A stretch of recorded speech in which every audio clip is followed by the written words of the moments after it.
To get up. Yeah! Happy Thursday. Happy Thursday. Presented by Freestyle Libre. Look at the group that we've put together. Look at the arms on Josh Pate. Everybody loves it. We got the huge college. We're going to dive big time into the countdown of the college games, which are tomorrow night and Saturday and all the rest of that. We got huge NFL games on the slate, and it begins with the Rams and the Seahawks. It's the game of the year, really, in the NFL. It's a little over 12 hours away. Let me set it up. Both teams are 11-3. The winner, according to our analytics, is in the driver's spot to earn the 1 seed in the NFC. If the Rams win, they get the season sweep against Seattle.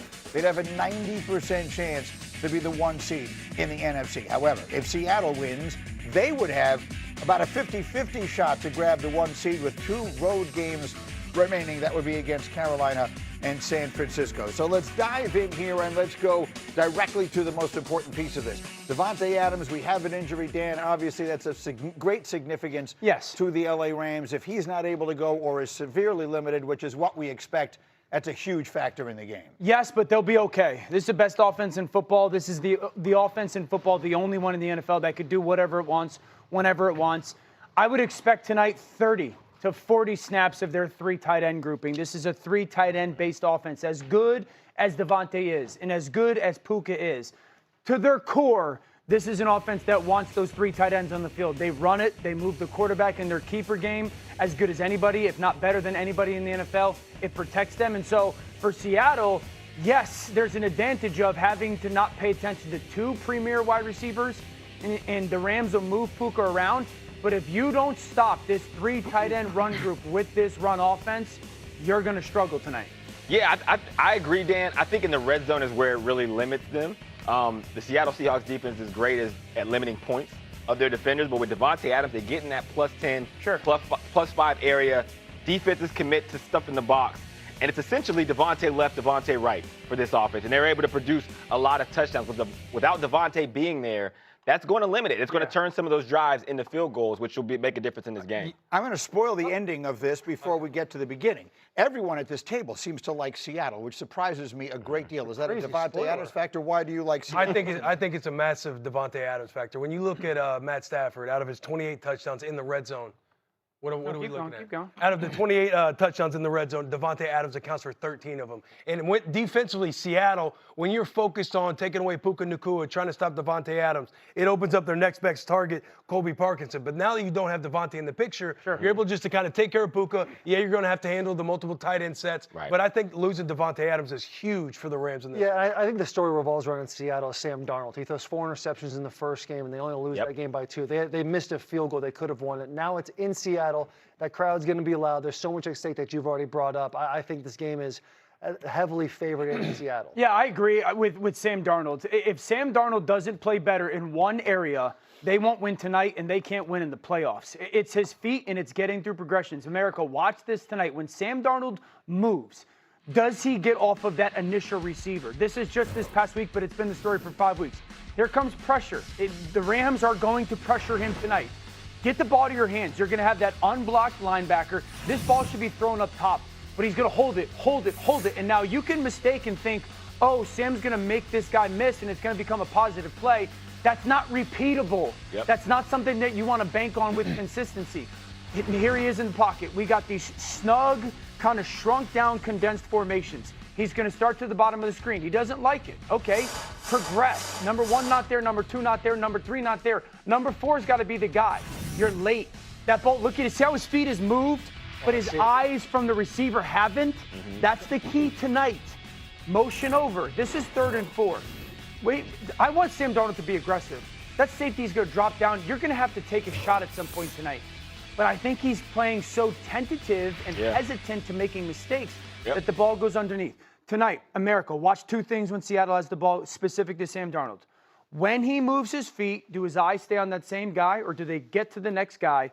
And then this offense kicks field goals 25% of their possessions. That is not going to win when it matters the most. To your point about the rhythm of Sam Darnold, whenever he plays against the Los Angeles Rams, like if you look at that last game and those 4 interceptions he threw, it's exactly what you said. He was off timing, and he wasn't trusting his rhythm and letting his feet give him the answers. The other thing was the Rams have a very good game plan when they face Sam Darnold, and they bait him into throws. There was one play where they showed too high safety. He tries to go to the bender. Yep. The safety fakes too high and then comes underneath and intercepts it. That happens multiple times because they know if you get him frantic, if you get him pressing, they know his emergency buttons, and they have a defender streaking to those, and that's where those turnovers happen. Yeah. I think he limits it, and if he does, Seattle walks away with a W. We'll have a lot more on this game as we go. Bottom line, the road to the Super Bowl will likely go through the winner of tonight's games stadium. Meanwhile, that's tonight. Then tomorrow will be in Norman, where Alabama and Oklahoma, two of college football's most legendary programs, will kick off this year's college football playoff. The winner will go up against the number 1 seed Indiana in the quarterfinals. As far as Bama and Oklahoma, they played back on November 15th. That was in Tuscaloosa. The Sooners won thanks to 17 points off 3 turnovers. Since Oklahoma joined the SEC last year, the one thorn in Alabama's side has been Oklahoma. Brent Venables has gotten the better of Kalen DeBoer in both meetings, outscoring Bama by 23 points in the 2 games. OU has created 6 takeaways while turning it over themselves just once. So we'll have a couple of cracks at this game here this morning. We'll get to the little picture as we continue. We'll actually go on the field. But let's start with the bigger picture with Josh Pate here, the commissioner of college football. And he might as well be. There isn't one that should be, and he would be the best person to do it. If there's a lot, I think, of speculation about Kalen DeBoer, the head coach at Alabama. If Alabama loses this game, then what? If Alabama loses this game, then there will be some people who talk about his job security. They'll talk about the prospects of 2026 and beyond at Alabama. I think the conversation will actually shift immediately to what Michigan's doing. Michigan still has a head coaching opening. Kalen DeBoer's put out a statement this week. Kalen DeBoer's talked from the podium in Tuscaloosa this week, and he said, I'm going to be here next year. I'm not interested in going anywhere. Respectfully, I don't think that's enough for Michigan. I think Michigan would require a no, and it would be this really weird dynamic where they lose. We were talking about this morning before the show. Like, normally when you lose, especially if it's Alabama, you're irate, you're upset. Alabama fans, though, they're aware that their coach is in demand.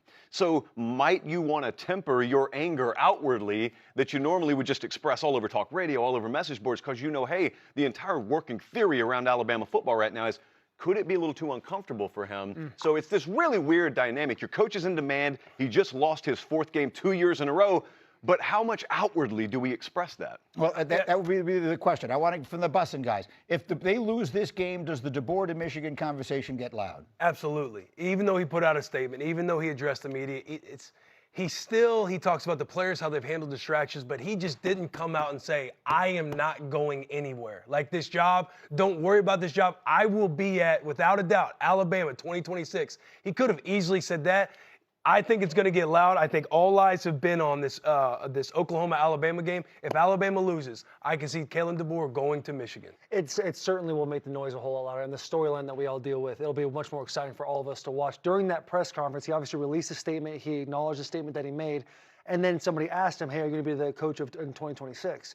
He sits there, ho-hums around of it, and then another reporter comes in, asks him again. He giggles through a yes of being the head coach of 2026. He says, Kalen DeBoer and Kenny Dillingham, they both had statements. They both said a whole bunch of things about how much they love where they're at, but have never drawn a line in the sand and be like, I am not going to Michigan. Can I ask a question about Buddy, yes, absolutely. Okay, so for people who are in it, I'm surprised to hear that, at least in theory, the Alabama fans, if Bama lost, would just sit back and be like, well, hopefully he doesn't go to Michigan.